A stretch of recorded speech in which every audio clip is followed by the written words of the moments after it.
مسیح خدا میرے عزیز نوجوانوں، اس سے پہلے کہ میں آج آپ کو خدا کے کلام کی روشنی میں اور آپ کے اکٹھ کے پس منظر میں پیغام دوں، میں آپ سب کو زوردار تالیوں کی گونج میں خوش آمدید کہتا ہوں۔ یہ آپ کا دن ہے، یہ آپ کے لیے عبادت ہے، اور یہ آپ جو ہماری قوم کا مستقبل ہے، جیسے کلام میں لکھا ہے کہ روشنی کی مانند چمکے اور آپ کی روشنی جو ہے وہ اندھیروں میں اجالا کرے۔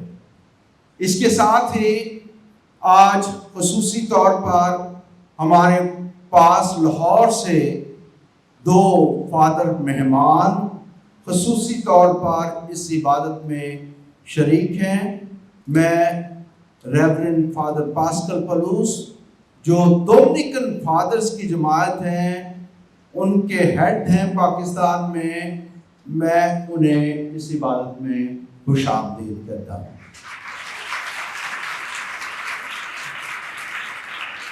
اس کے ساتھ ہی کیپوچن فادرز کو پتہ ہے ہماری ڈائسس کی تاریخ میں جو ہے کیپوچن فادرز نے اس خطے میں جو ہے وہ انجیل کی منادی کی، اور بعد ازاں انہوں نے اس خطے میں مشن کا کام جو ہے وہ مل ہل فادرز کو سونپا۔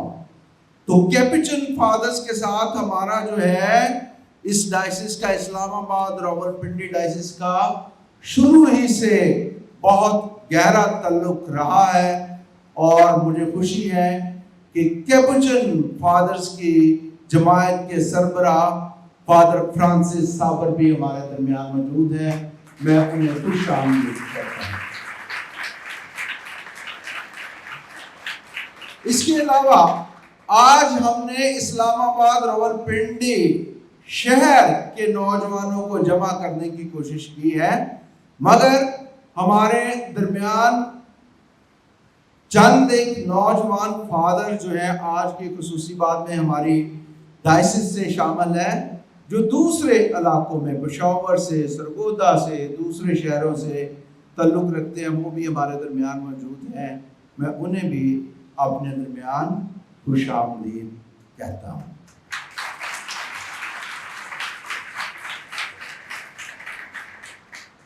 اب ہم آج کی جو خصوصی عبادت ہے نوجوانوں کے لیے، مقدسہ مریم کا دن کیتھولک کلیسیا میں ہفتے کو بنایا جاتا ہے، اور آج ہفتہ کا دن ہے۔ اور مقدسہ مریم کا فضل بھی ہمارے ساتھ ہوگا، تو میں اب اس عبادت میں نوجوانوں کے لیے خصوصی پیغام دوں گا۔ مسیح خداوند میں میرے عزیز نوجوانوں، ہمارے خداوند یسوع مسیح خدا باپ کا مبارک ہو، جس نے ہمیں مسیح میں ہر طرح کی آسمانی برکات روحانی سے برکت بخشی ہے، اور اسی میں رحم، سلامتی اور محبت آپ سب نوجوانوں کو کثرت سے حاصل ہو۔ میرے عزیز نوجوانوں، آج کا اکٹھ اور خصوصی عبادت آپ کی زندگی کے لیے خدا نے زندگی کا تحفہ آپ کو جو عطا کیا ہے، ہم سب خدا کی شکر گزاری بجا لاتے ہیں، اور ہم خدا کی شکر گزاری بجا لاتے ہیں مسیح طرز عمل کو اپنی زندگیوں میں اپناتے ہوئے، زندگی میں کامیاب زندگی گزارنے کی خواہش مند ہوتے ہوئے، اور دنیا میں یسوع کی گواہی دینے پر میں آپ سب کے ساتھ مل کر سوچ و بچار کرنے کے لیے آج کے دن اکٹھے ہیں۔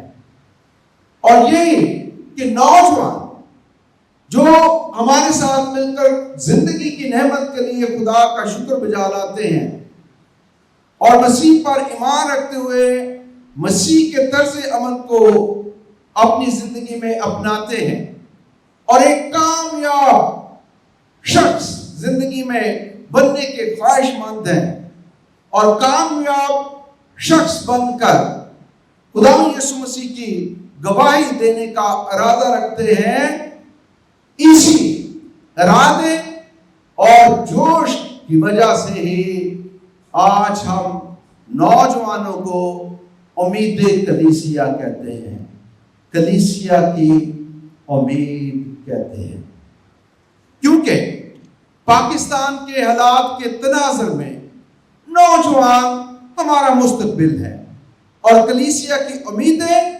نوجوانوں آپ سب سے وابستہ ہیں۔ اور میں اپنے پیغام میں 3 پہلوؤں پر روشنی ڈالنا چاہتا ہوں۔ پہلا، مسیح نوجوان ہوتے ہوئے ہماری مسیحی طرز زندگی، مسیحی طرز زندگی۔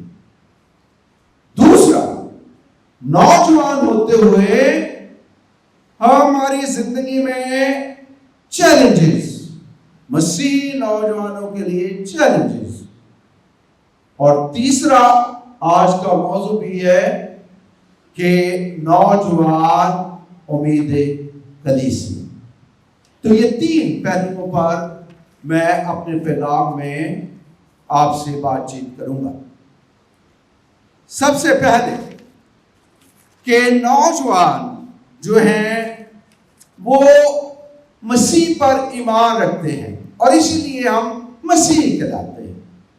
ہم عام نوجوان نہیں، ہم اپنے آپ کو مسیحی نوجوان کی حیثیت سے پرکھتے ہوئے آج اس اکٹھ میں جمع ہے۔ مسیحی طرز زندگی ہمارے لیے عام ہے، کیوں؟ ہم مسیح پر ایمان رکھتے ہیں، مسیحی زندگی میں ایمان اور گواہی مرکزی حیثیت رکھتے ہیں۔ انجیلی اقدار ہماری زندگی میں ہماری رہنمائی کرتی ہیں۔ مسیحی زندگی دراصل نیک اور خدا میں زندگی بسر کرنا ہے۔ جب ایک نوجوان نیک اور خدا میں زندگی بسر کرنے کا عمل شروع کرتا ہے تو وہ مقدس اور پاک بننے کا سفر شروع کرتا ہے۔ پاک بننے کا عمل ہماری زندگیوں میں اس وقت شروع ہوتا ہے جب ایک نوجوان خداوند یسوع مسیح کو نجات دہندہ مانتا ہے۔ آپ سب نوجوان خدا یسوع مسیح کو نجات دہندہ مانتے ہیں کہ نہیں؟ تو جب ایک نوجوان خدا یسوع مسیح پر ایمان رکھتا ہے اور خدا یسوع مسیح کو اپنا نجات دہندہ مانتا ہے تو وہ در حقیقت مقدس اور پاک بننے کا عمل اپنی زندگی میں شروع کرتا ہے۔ اور بائبل مقدس کی تعلیمات، کلیسیا کی تعلیمات بھی ہمیں پاک اور نیک بننے کی دعوت دیتی ہیں۔ انسان ہوتے ہوئے ہم سے گناہ اور غلطیاں سرزد ہوتی ہیں کہ نہیں ہوتی؟ کس سے گناہ اور غلطیاں ہوتے ہیں؟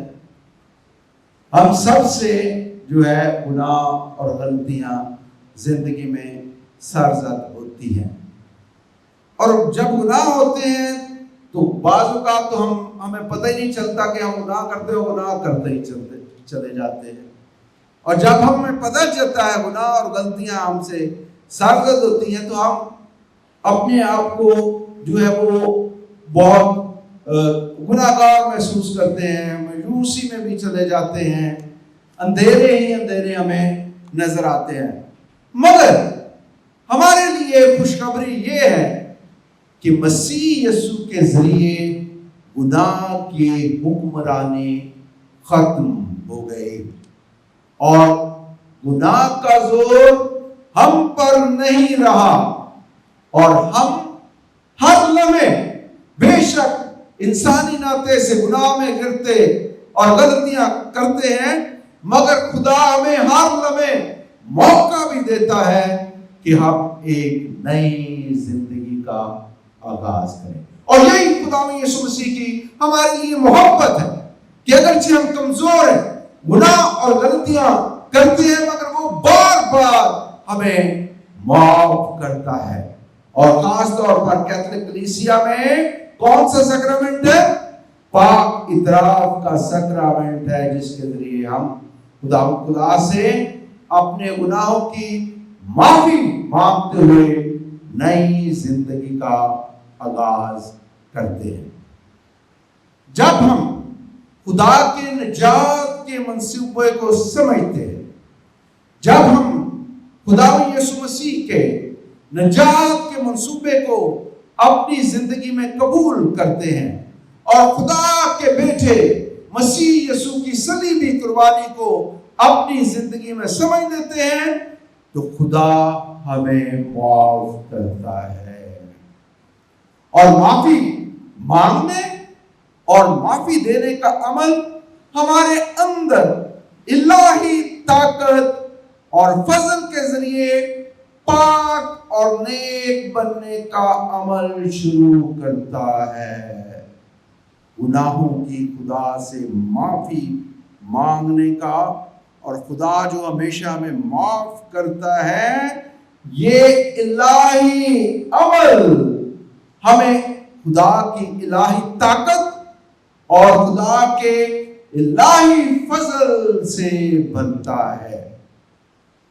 اور اسی لیے معافی دینا اور معاف کرنا اور معافی مانگنا ایک بہت بڑی مسیحی قدر ہے، کیونکہ کلیسیا کے بانی خدا یسوع مسیح خود اپنے اذیت دینے والوں کو، صلیب چڑھانے والوں کو معاف کرتے ہیں۔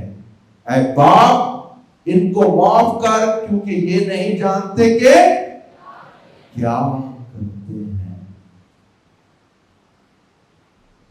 تو معاف کرنا خاندانوں میں، جب آپ کے گردنواں میں آپ کو کوئی تکلیف پہنچاتا ہے، جب گھروں میں لڑائیاں جھگڑے ہوتے ہیں، جب نوجوان ایک دوسرے کے ساتھ ناراض ہوتے ہیں، تو ہمارے معاشرے میں معاف کرنا کتنا مشکل عمل ہے۔ خدا کا کلام تو ہمیں سکھاتا ہے معاف کریں، اور ہم اپنے آپ کو مسیح بھی کہتے ہیں، مگر عملی طور پر کرنا ہم انسانوں کے لیے کتنا مشکل کام ہے۔ خاص طور پر ہمارے معاشرے میں معافی مانگنے والے کو اور معاف کرنے والوں کو بھی کمزور سمجھا جاتا ہے، مگر خداوند یسوع مسیح کی تعلیمات یہ نہیں، بائبل مقدس کی تعلیمات یہ نہیں۔ بہت سے لوگوں نے معاف کیا۔ مقدس پوپ جان پال دوم نے اب جس شخص نے اس پر قاتلانہ حملہ کیا اسے جیل میں جا کر وزٹ کیا۔ کیا ہم کر سکتے ہیں ایسے؟ بدلہ لینے کی خواہشیں آج بھی سیاستدان ہمارے معاشرے میں جن کے ساتھ ایک دوسرے کی لڑائیاں قتل و غارت ہوتے ہیں، کوئی معاف کرنے کے لیے تیار نہیں۔ لیکن خدا کی ذات ہمیں سکھاتی ہے کہ ہمیں معاف کرنا ہے، کیونکہ معافی مانگنا اور معافی دینا اس سے خدا کی الہی طاقت اور خدا کا الہی فضل ہمیں ملتا ہے، جو ہمیں نیکی کے کام شروع کرتا ہے اور ہمیں پاک اور مقدس بننے کی طرف رواں دواں کرتا ہے۔ مقدس تامس اکوینس بہت بڑے عالم تھے کیتھولک کلیسیا میں، مقدس تامس اکوینس۔ ان کے مطابق ایک انسان اپنی زندگی میں 3 مراحل کے ذریعے خدا کی الہی زندگی میں شریک ہوتا ہے۔ 3 مرحلے انسان کی زندگی میں مقدس تامس اکوینس بتاتے ہیں۔ جو پڑھنے کا شوق رکھتے ہیں وہ مقدس تامس اکوینس کے بارے میں بھی پڑھے۔ کیتھولک کلیسیا کے بہت بڑے تھیالوجن، عالم اور ڈاکٹر وہ انہیں جاتے ہیں۔ وہ بتاتے ہیں کہ پہلے مرحلے میں ہر ایک انسان کو اس بات پر توجہ دینی ہے کہ گناہ اور برے کاموں سے بچا جائے۔ ٹھیک ہے، ہم نیک بھی بننا چاہے، دعا بھی بڑی کریں تو ارد گرد میں تو برائیاں ہمارے جنم لیتی ہیں، نیکیاں بھی ہیں اور برائیاں بھی ہیں ہمارے معاشرے میں، ہمارے گرد و نواح میں، محلوں میں، گلیوں میں۔ نیکی بھی چلتی ہے، برائی بھی ساتھ چلتی ہے۔ تو پہلے مرحلے میں مقدس تامس اکوینس بتاتے ہیں کہ ہمیں یہ جدوجہد کرنی ہے کہ جو برائیاں، گناہ، غلط کام ہمارے ارد گرد موجود ہیں یا جن کا ہم تجربہ کرتے ہیں، ان برائیوں اور گناہوں سے بچا جائے۔ کن سے بچا جائے زندگی میں؟ کہاں؟ کس سے؟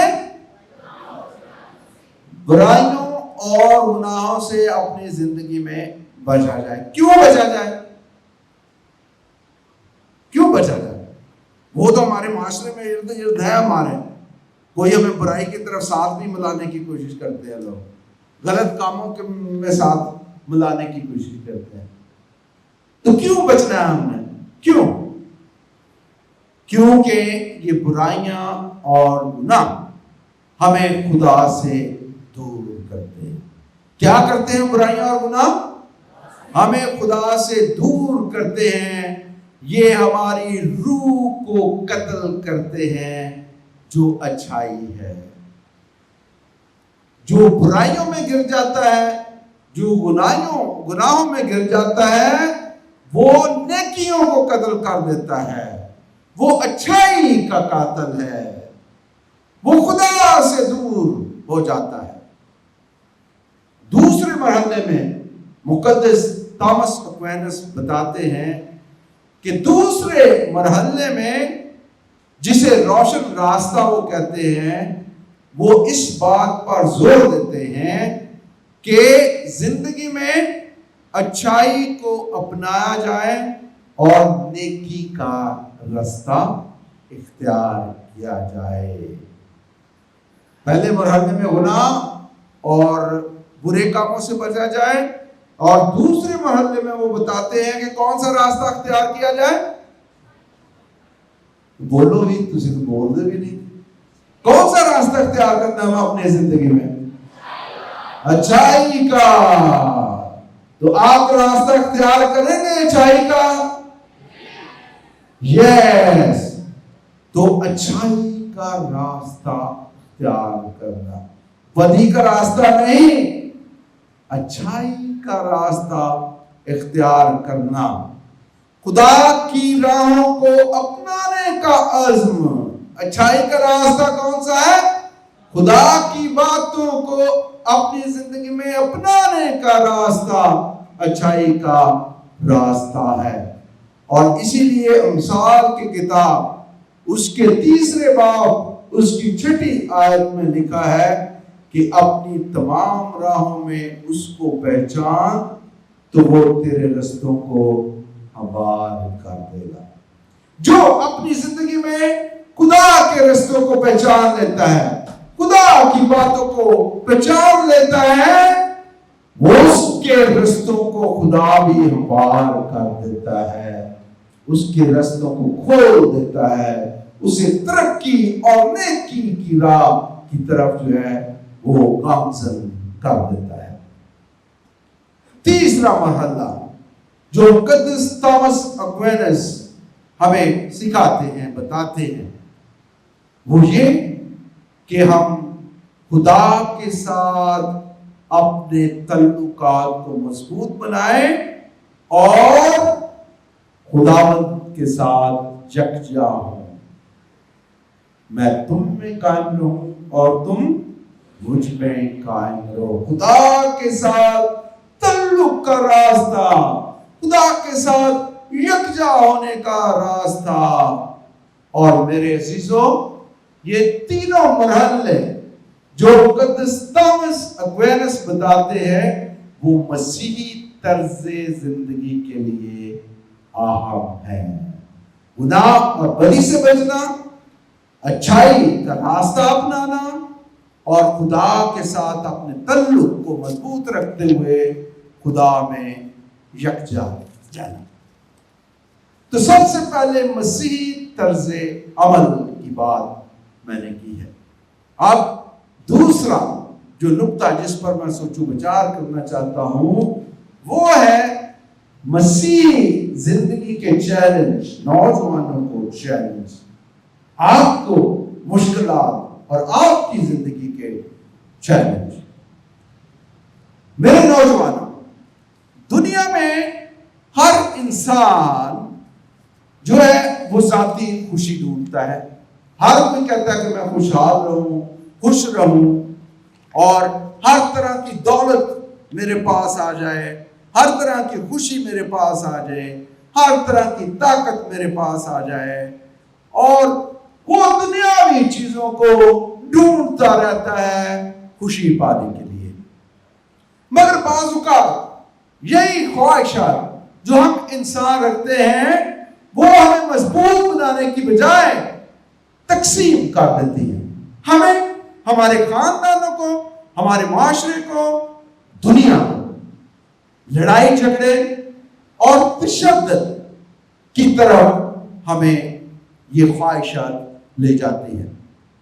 امیر ملک اور زیادہ امیر بننا چاہتے ہیں، امیر انسان اور زیادہ، خواہشیں دن بہ دن بڑھتی جاتی ہیں. انسان کی خواہشیں، ایک کہتا ہے کہ میں یہ موبائل فون لوں، دوسرا کہتا ہے میں اس سے بڑا لے لوں، لیٹسٹ آ گیا. تو خواہشیں جتنی ہم خواہشیں رکھیں گے ان خواہشوں سے برائیاں بھی جنم لیتی رہتی ہیں. خواہشیں جب پوری نہیں ہوتی تو پھر ہم کیا کرتے ہیں؟ مایوس ہو جاتے ہیں. خواہشیں جو ہیں وہ کیا ہے؟ خوشحال کا خٹک نے میرے خیال کہا تھا کہ انسان کسی حال میں بھی خوش نہیں رہ سکتا. جو مرضی دیتے جاؤ، 3-4 موبائل فون دے دو، کوئی اور چیزیں ان کی زندگی کی پوری کرتے جاؤ، خواہشیں بڑھتی جائیں گی، کبھی ختم ہی نہیں ہوں گی. لیکن اپنے آپ کو مضبوط بنانا، اپنے خواہشات کو خدا کے کلام کے مطابق ڈھالنا، یہ بھی فن ہوتا ہے. جیسے فن سیکھتے ہیں نا زندگی میں، تو خدا کے کلام کے مطابق اپنے آپ کو ڈھالنا بھی اپنی تربیت کرنی ہوتی ہے. فن ہوتا ہے، آرٹ ہوتا ہے. جس کے لیے محنت کرنا پڑتی ہے، جدوجہد کرنا پڑتی ہے۔ دنیا سمجھتی ہے کہ خوشی اس بات سے ہے کہ شاید ہماری خواہشیں جو ہے وہ پوری ہوتی جائیں، مگر یسوع کہتا ہے، آج کی مبارک بات ابھی انجیل میں ہم نے سنی، مبارک ہیں وہ جو غمگین ہے۔ اگر خوشی ہے تو پھر یسوع کیوں کہہ رہا ہے مبارک ہے وہ جو غمگین ہے، کیونکہ وہ تسلی پائیں گے۔ میرے عزیز نوجوانوں، یقیناً ہمارے معاشرے میں نوجوانوں کو، لوگوں کو بہت سے مسائل کا سامنا ہے۔ کسی کے پاس پڑھنے کے وسائل نہیں، ماں باپ کسی بچے کو پڑھا نہیں سکتے، بے روزگاری عام ہے ہمارے معاشرے میں، لوگ غربت کی چکی میں پس رہے ہیں، بے یقینی کا عالم ہے، لوگوں کے پاس شاید وسائل کی کمی ہے۔ بہت سے لوگ ہمارے پاکستان کے خطے میں بہت سے ایسے علاقے ہیں جہاں پانی تک کے وسائل موجود نہیں ہیں، یا لوگ بھوک سے مرتے ہیں، تعلیم کی کمی ہے، اور یقیناً ایک سارے حالات میں بہت دفعہ ہم سب مایوسی کا شکار ہوتے ہیں، مگر ہم جو یسوع میں ایمان رکھتے ہیں، ہمیں امید کے ساتھ زندگی میں آگے بڑھنا ہے، کیونکہ یسوع ہماری امید ہے۔ مقدس پطرس کون تھا؟ وہ ایک ماہی گیر تھا، مچھلیاں پکڑنے والے، اور خداوند اسے کیا کہتا ہے کہ میں تمہیں آدمگیر بنا دوں گا۔ تو اس سے پہلے وہ ساری رات مچھلیاں پکڑنے کے لیے جال بچھاتا رہتا ہے کہ کوئی مچھلی آئے، کاروبار میرا بڑھے، میں کوئی روزی کما سکوں، مگر مچھلیاں اس کے ہاتھ نہیں لگتی۔ اور جب خدا یسوع مسیح کے کہنے پر وہ جال پھینکتا ہے تو اس کا جال مچھلیوں سے بھاگ جاتا ہے، اور بعد ازاں جب اسے خداوند عالمگیر بنانے کا کہتا ہے تو وہ یسوع کے قدموں میں گر جاتا ہے اور اپنی زندگی کے ایک نئے سفر کا آغاز کرتا ہے۔ یسوع میں ایک نئے سفر کا آغاز کرنا، ہمیں مایوس نہیں ہونا، بلکہ یسوع میں ایک نئے سفر کا آغاز کرنے کا موقع ہر دم ڈھونڈنا ہے۔